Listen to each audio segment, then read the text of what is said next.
రాష్ట్ర వ్యాప్తంగా రైతులు అనేక ఇబ్బందులు ఎదుర్కొంటున్నటువంటి నేపథ్యంలో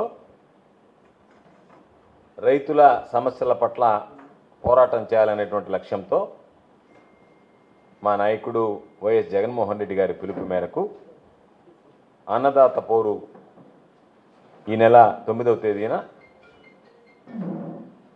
రాష్ట్ర వ్యాప్తంగా నిర్వహిస్తున్నాం. అందులో భాగంగా నెల్లూరు జిల్లాలో కూడా అన్ని ఆర్డీఓ కార్యాలయాల దగ్గర ఈ కార్యక్రమాన్ని నిర్వహించి నిరసన తెలియజేసి రైతుల పక్షాన ఆర్డీఓలకి వినతి పత్రం ఇవ్వాలని చెప్పి వైఎస్ఆర్ కాంగ్రెస్ పార్టీ నిర్ణయం తీసుకోవడం జరిగింది. ఈరోజు ప్రధానంగా ఉన్నటువంటి సమస్య ఎరువుల కొరత, యూరియాకి సంబంధించి ఎక్కడ పట్టినా సరే రైతులు క్యూలో నిలబడి అలమటించాల్సినటువంటి దుస్థితి ఏర్పడింది. చంద్రబాబు నాయుడు ఏ రోజు ముఖ్యమంత్రిగా ఉన్నా సరే రైతులు రోడ్డు ఎక్కాల్సిందే. అది ఎరువులు కానివ్వండి, విత్తనాలు కానివ్వండి, ఏ సమస్య అయినా సరే రైతులకు సంబంధించి వాటిని పరిష్కరించాలనేటువంటి చిత్తశుద్ధి ఏమాత్రం లేనటువంటి వ్యక్తి చంద్రబాబు నాయుడు గారు. కాబట్టి కూటమి ప్రభుత్వం వచ్చిన వెంటనే అనేక రకాలైనటువంటి ఇబ్బందులు పడడం, దారుణమైనటువంటి పరిస్థితి. రైతులకు అందాల్సినటువంటి యూరియా ఈరోజు బ్లాక్ మార్కెట్లో తరలి వెళ్ళిపోయి దాని ద్వారా 100 కోట్ల రూపాయలు చేతులు మారేటువంటి పరిస్థితి ఏర్పడింది.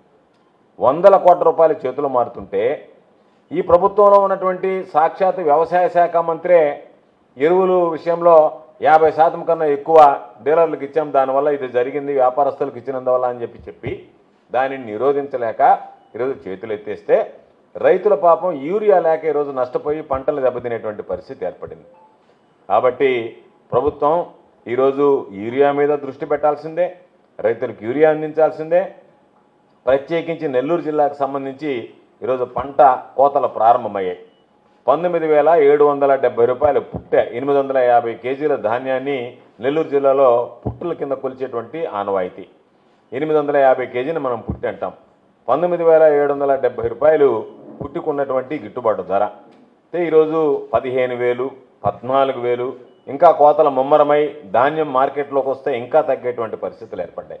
రైతు ఒక ఎకరా మీద దాదాపుగా ఈరోజు 20,000 రూపాయలు నష్టపోయేటువంటి పరిస్థితి ఏర్పడింది. కాబట్టి దీన్ని దృష్టిలో పెట్టుకొని ప్రభుత్వం కొనుగోలు చేస్తుందంటే ప్రభుత్వం ఎక్కడా కూడా ధాన్యం కొనుగోలు కేంద్రాలు తెరవాలని, రైతులకు మద్దతు ధర ఇవ్వాలనేటువంటి ఆలోచన లేదు.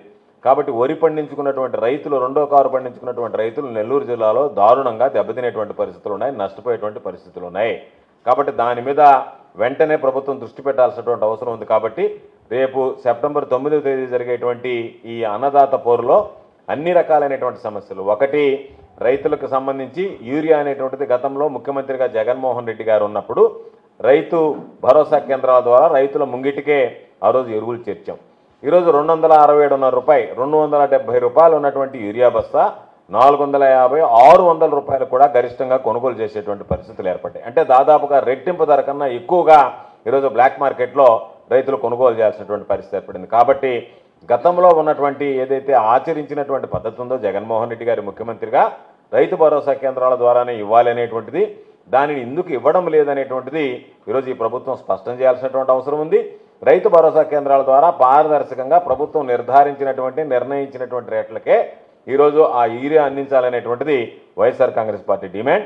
దాంతోపాటు ఈరోజు ఏదైతే నెల్లూరు జిల్లా లాంటి ప్రాంతాల్లో ఎక్కడైతే ఎడగారు పంట పండించుకొని ఈరోజు పంట మార్కెట్లోకి వస్తుందో, దిగుబడి ప్రారంభమైందో, కోతలు ప్రారంభమయ్యాయో వాటికి గిట్టుబాటు ధర కల్పించాలి. ఆ గిట్టుబాటు ధర కోసం ధాన్యం కొనుగోలు కేంద్రాలు ప్రభుత్వం తెరిపించాలి. వెంటనే రైతులు నష్టపోకుండా తక్షణమే చర్యలు చేపట్టాలని చెప్పి మరొక ప్రధానమైనటువంటి డిమాండ్ ఉంది. గతంలో రాజశేఖర రెడ్డి గారు ఉన్నప్పుడు రైతులకు ఉచిత విద్యుత్ ఇచ్చాడు. ఆ తర్వాత ఆ ఉచిత విద్యుత్ పథకం కొనసాగింది. వాటికి సంబంధించి ఈరోజు అనేక ప్రాంతాల్లో రైతులు ఉచిత విద్యుత్కి ఇబ్బందులు పడుతున్నారు. దాని మీద కూడా దృష్టి పెట్టాల్సినటువంటి అవసరం ఉంది. దానితో పాటు జగన్మోహన్ రెడ్డి గారు ఉచిత పంటల బీమా కింద రైతు అనేటువంటి వాడు రూపాయి కూడా కట్టాల్సినటువంటి అవసరం లేకుండా ఏదన్నా అకాల వర్షాలు కావచ్చు, లేదా వర్షాభావ పరిస్థితులు కావచ్చు, దెబ్బతింటే ఆ రైతులకు సంబంధించినటువంటి దానిలో వాళ్ళ ప్రీమియం కూడా, వాళ్ళు కట్టాల్సినటువంటి ప్రీమియం కూడా ప్రభుత్వమే భరించి ఉచిత పంటల బీమా పథకం ఏదైతే ఉందో ఆ ఉచిత పంటల బీమా పథకాన్ని ఈరోజు చంద్రబాబు నాయుడు గారు వచ్చిన తర్వాత నీరుగార్చాడు. కాబట్టి దానిని వెంటనే ఆ ఉచిత పంటల బీమాని ఈరోజు వర్తింపు చేసేటువంటి విధంగా రైతులకు చర్యలు చేపట్టాలనేటువంటిది. కొన్ని దగ్గర వరదలు వచ్చాయి, కొన్ని దగ్గర వర్షాభావ పరిస్థితుల్లో పంట దెబ్బతింది. పంట దెబ్బతిన్నటువంటి ప్రాంతాల్లో ఆ పంట నష్టపరిహారాలను అంచనా వేసి రైతులను ఆదుకోవాలనేటువంటి ఒక డిమాండ్. దీనితో పాటు అన్నదాత సుఖీభావ ఏదైతే 20,000 ఇస్తానన్నాడో ఒక సంవత్సరం ఎగ్గొట్టాడు. రెండో సంవత్సరం వచ్చేటప్పటికి ఆ రోజు ఏదైతే జగన్మోహన్ రెడ్డి గారు 13,500 ఇస్తానన్నప్పుడు 6,000 కేంద్ర ప్రభుత్వంతో కలిసి నువ్వు ఇవ్వడం ఏంటి, నువ్వే 13,000 ఇవ్వాలని చెప్పి పదే పదే మాట్లాడినటువంటి పెద్ద మనిషి చంద్రబాబు ఈరోజు కేంద్ర ప్రభుత్వం 6,000తో కలిపి నేను 14,000 ఇస్తానని చెప్పి ఒక్క విడత మాత్రం 5,000 ఇచ్చాడు. ఆ విడతలో కూడా దాదాపుగా 8 లక్షల మంది రైతులకి ఎగనామం పెట్టాడు. కాబట్టి వెంటనే దానిని సరిదిద్ది గతంలో జగన్మోహన్ రెడ్డి గారు 54 లక్షల మందికి మా ప్రభుత్వంలో ఇస్తే ఈరోజు 46 లక్షల మందికి 46 లక్షలు 47 లక్షల మందికి దాన్ని ఈరోజు పరిమితం చేశాడు. కాబట్టి అన్నదాత సుఖీభావ లేక రైతులు మరలా వడ్డీ వ్యాపారస్తుల దగ్గరికి వెళ్ళి ఈరోజు పెద్ద వడ్డీకి ఈరోజు అధిక మొత్తానికి వడ్డీలకి ఈరోజు తీసుకోవాల్సినటువంటి దుస్థితి ఏర్పడింది అప్పులు. కాబట్టి వీటన్నిటి మీద దృష్టి పెట్టి ఈరోజు రేపు సెప్టెంబర్ 9వ తేదీ ఏదైతే జరుగుతుందో రెవెన్యూ డివిజన్ల వారిగా నెల్లూరు డివిజన్కి సంబంధించి నెల్లూరు వీఆర్సీ సెంటర్ అంబేద్కర్ విగ్రహం గారి దగ్గర నుంచి మహనీయుడు అంబేద్కర్ విగ్రహం దగ్గర నుంచి ఈరోజు జిల్లా కలెక్టర్ వరకు నిరసన ర్యాలీ చేపట్టి అక్కడ జిల్లా కలెక్టర్ గారి కార్యాలయంలో వినతిపత్రం సమర్పించడం జరుగుతుంది.